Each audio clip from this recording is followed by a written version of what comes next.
Yes, this is Tippy I. The time has come for the Lions to tell our own story. You're listening to the Lion's Voice vlog. Respect and love from St. Croix VI to the world. Rastafari. What do you have to tell the people about Ras Tafari? Light to the world. The king of kings and the conquering lion of the tribe of Judah. I left himself. Where's my ruler? Hey yo! Yeah, hear them high, hear the black king on the 23rd of July. So tell them guy who praise God up in the sky, it's a lie. The Almighty living on your I night. heard of that. From ancient time them a try. Them Romans know them just open them suit and ties. Criminals ain't got no alibi, they stole my people. Then them come spread out them genocide. Are you talking about slavery? Them couldn't kill. The lion will come conquer Judah tribe. Go through tribulation, and I strive, see sufferation, and I still rise. That's why we tell them in America, live Rastafari in every ghetto area. We come to tell them in a Toronto, straight to Italy.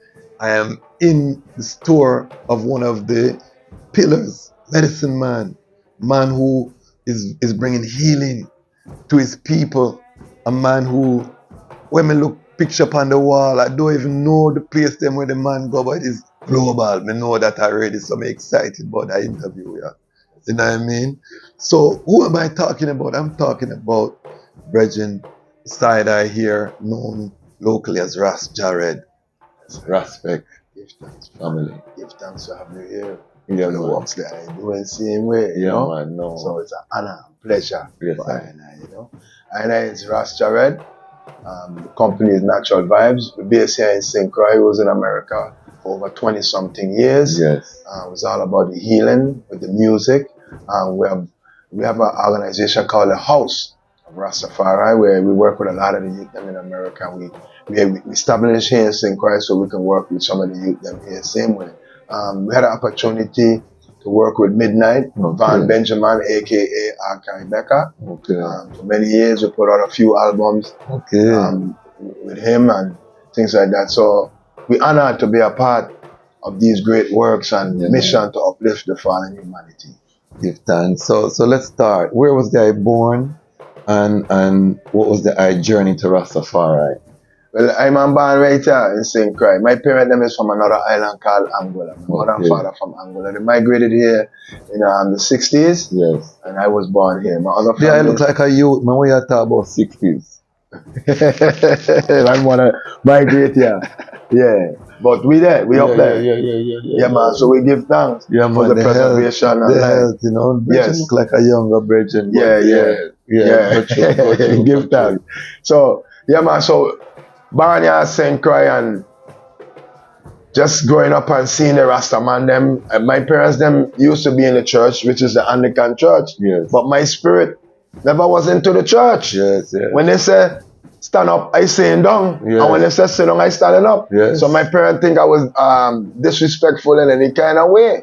But it wasn't disrespect, it was the spirit. It was no substance was given me. So I more follow the Rasta them. I didn't like the Rasta liberty. I didn't like how peaceful them is. You go around them, there's just a reason. I beat drum. And my parents them didn't understand because there was stigma at the time. Of course. You know, and that's the 60s you're talking about. Yeah, coming into the 70s. Coming into the 70s. So right? It wasn't the fashion and style like now. No. Rough time for Rasta. Rough time for Rasta man them, you know. And parents them here used to fight the movement hard. So when they see you around Rasta, they didn't understand. They tell me, well, I follow in bad company. But I know I wasn't following bad company. So they sent me from here as a young fella to America. Okay. And yeah, I had to. Where in America? When I left from here, I went to Boston, Massachusetts. Wow, rough place. Yeah, very rough place. Very racism and different things. I'm writing my book in regards to my whole life story. Okay. Yes. It's very important. Well, through that journey now, being in America, went through racism, going to school. I was teased by the white and teased by the black Americans at that time. Okay. What part of Boston are we talking about? We're talking about Roxbury, Dorchester area. No Addition area? Yeah, man. Well, I grew up around them. You know them? Bobby Brown? Yeah. I mean, from my bona fide, I have 2 youth with Bobby Brown's sister. People, what you tell me say on the Lion Voice platform, you know, because people say talk to Jared, but I don't know the brethren history. I don't know. Yes, The sir. man tell me say, Yeah, man. because Bobby Brown are one of the first album I ever purchased. Yeah, Don't man. Be Cruel. Yeah, man. We just As said, a man. youth man We in tour with this Toronto. man. We tour with him, man. Okay. Very, very humble soul, man. I read him before my Prerogative album. Oh wow. Yeah, man. Before that, it's an album that came out even before. A lot of people don't know. They used to say, "The girl next door, I wanna be with her forevermore." And in that album, he was speaking about Janet Jackson. Okay. So yeah, I had opportunities in my younger days to travel the world and experience a lot of the ancient rappers, them and different ones. So like I said, being in Massachusetts, Roxbury, we was bused to school. After being bused to school, it was like we had riots in school, and so it wasn't an easy road. But what the greatest thing is for me going through all of that is Rastafari was always in my heart. Yes. And I said, anytime I throw this covenant on my head, is I have to be independent. I don't want to be around nobody who dictates in my life. And that's how my life was set out. From the time I reached 19, 20 years old, I have not worked for anyone. Wow. So when did you embrace Rastafari? I embraced Rastafari from I was young. Yeah. It was always in my heart. I couldn't throw the covenant in my mother's car. Yeah. One Sunday, I'm getting a little thing. One Sunday, we got on beach. I was trying to throw him a little nuts. Them I had a little orb hat, and I have an aunt. When she see you in the water, she'll come and throw you in the water. And when she throw me in the water, I rise up and me hear them kind of, and my parents them see that. Man, Sunday morning, I was in a chair. My father balled my head. Oh wow. And in St. Croix, the U.S. Virgin Islands, when you're at that age and you're young, we didn't have bald head here in St. Croix. It was either lax or plaits, big afro. Yeah. So when he balled my head, you stand out. oh my Lord. And the morning, I know. Yeah, them. Oh, them killing. and they won't cuff you in the back of your head. Because if you don't get a back seat all the way in the back, when you're back against the wall, somebody gonna cuff you. And that is what happened on the bus. Wow. And I had to, when I look around, the first person I see laugh, I tackle them. And the bus driver did not see when I got cuffed, but they see when I tackled. Yeah. So I got expelled after school. Wow. So when I get home, I got more punishment for my father behavior. But saying this is to say that it's through that journey, it even pushed me closer. Okay. I'm closer. So when I got on my own in America, when I reached to the age of like 20, 21, is when I start to say, you know what? That's when you put on your lots. And me want nobody tell me to train my face. Yeah. I don't want nobody, I don't want to work for nobody because me want nobody tell me they want me on a job. So what? I go back to Marcus Garvey. Say, if you ain't no work, make work. Find work.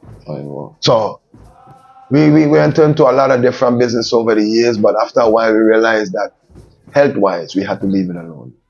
Because maybe if I stick with these works, maybe I wouldn't be here today because they're very toxic. One, I used to fix oil burners in America. Okay.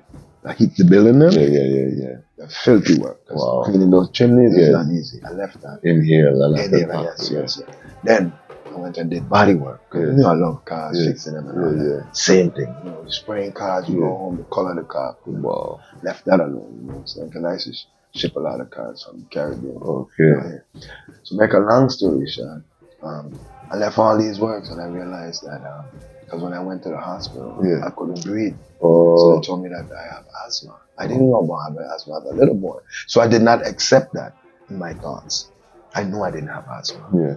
What I had was dust. Inhaling it, closing in my passage to my lungs, so then I can't breathe. So what I did, I got some mullein, I got some thyme, and I started working on myself. And that's how I got into healing. Okay. By healing myself and healing ones around me. Okay. You understand where I'm coming from? So from that day to now, I never use a pump. I don't know what asthma is. But if I accept what a doctor tells me, you have to be careful. Yeah. Accept and say, I have asthma, then maybe I will have it. Maybe you would have it. The power of our mind to overcome. And align with the goodie, you know? Yes, sir.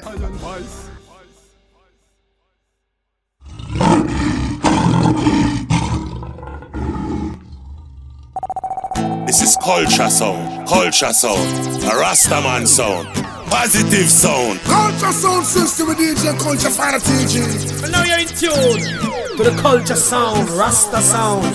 Culture sound, because of DJ Culture Fire TG. I help coming from the true living eyes, Imperial Majesty Emperor Haile Selassie the First, who created Zion and earth.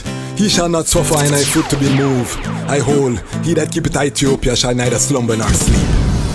Well, youths in the streets right now, riots in your town now, Babylon them burning down. One bad police right now, riots in your town now, Babylon them burning down. No justice, no peace right now, riots in your town now, Babylon them burning down. The fire now cease right now, riots in your town now, Babylon them burning down. The youths them rise against brutality, man a kill another man for your salary. Them train them at the shooting gallery, black and loot, you might lose all your family. Them defend white supremacy, so them see the African as them enemy. Yeah, I'm gonna say culture sound like this for centuries, them sick mentally. That's why we have the out in the streets right now. Riots in your town now, Babylon them burning down. One bad police right now, riots in your town now, Babylon them burning down. No justice, no peace right now, riots in your town now, Babylon them burning down. The fire now cease right now, riots in your town now, Babylon them burning down. Them say them tired of the looting, I and I tired of them shooting. Ku Klux Klan they recruiting, then them dress up in a blue suit and they're brutalizing and use them. No court, they just execute them till the people start learn the truth. And the black youth go strap on them Gideon boot and them out in the streets right now. Riots in your town now, Babylon them burning down. One bad police right now, riots in your town now, Babylon them burning down. No justice, no peace right now, riots in your town now, Babylon them burning down. The fire now cease right now, riots in your town now, Babylon them burning down. Now Well, this the is leaders the of the world original are feeling their responsibility to lead the youth them to a brighter future. Well, I hear the conquering line of the tribe of Judah, Earth's rightful ruler. Not just the free Rastafari crowd, unconquerable. We come to tell them about Babylon, they're falling down. Alright, in a culture sound, you owe me a million, but We come to tell them about the free Rastafari crowd, unconquerable. We come to tell them about Babylon, they're falling down. Rastafari, Uncle Yo. We come to tell them about Holy Palace intrigue, fighting between Solomon seed. Well, Empress type to want her family to lead. Well, King Michael wants his son.